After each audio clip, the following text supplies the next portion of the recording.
Pour son retour au pays, il était arrivé de bonne heure, discret, histoire de voir jouer l'équipe réserve, de discuter avec ses nouveaux partenaires et de saluer des amis de longue date en tribune.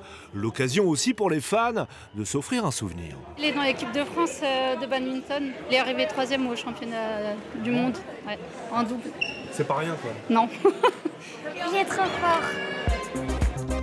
Trop fort, Tom Gickel, déjà champion de France, champion d'Europe avec sa partenaire de mixte tricolore Delphine Delrue. Il a remporté cet été un immense tournoi en Indonésie avant de décrocher donc le bronze aux mondiaux, du quasi jamais vu pour des Français.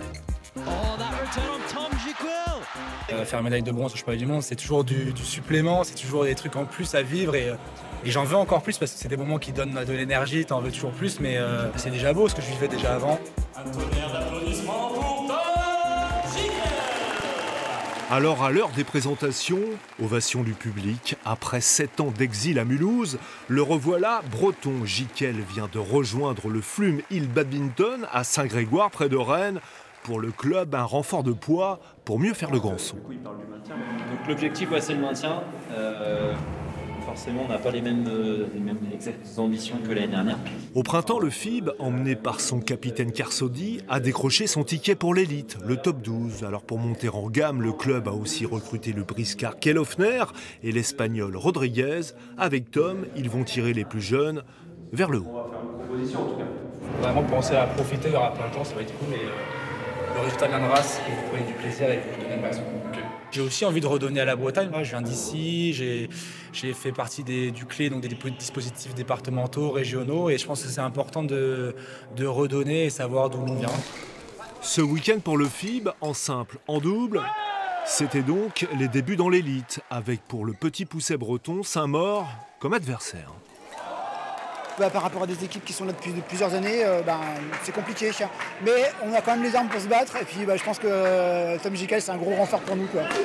Un retour de Gickel qui fait aussi le bonheur de ses proches. Pour ses parents, plus besoin d'aller à l'autre bout de la France ou du monde pour suivre les performances du fiston qu'ils avaient initié au BAD il y a 20 ans.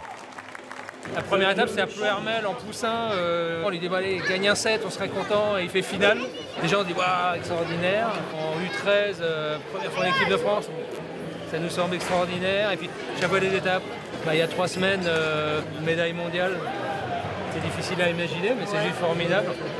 Formidable pour l'ensemble du bad breton. L'Ille-et-Vilaine était déjà le premier département français en termes de licenciés. Le retour de Gickel devrait drainer un peu plus de public. Et je prends des leçons. Ça joue très vite et franchement c'est agréable de regarder des matchs comme ça. Alors malgré la victoire de Tom et Lucia Rodriguez en double mixte, le FIB a dû s'incliner pour ses débuts 6-2. L'équipe n'est encore qu'en rodage. Il va falloir s'accrocher. Après, c'est vrai que ça va être dur, il faut rester calme, la saison est longue, les matchs contre le Racing et contre Caen, il va falloir être fort. Fin octobre, le public breton pourra aussi retrouver son champion. Sous un autre maillot, tricolore, le médaillé de bronze aux mondiaux disputera les internationaux de France à Cesson-Sévigné.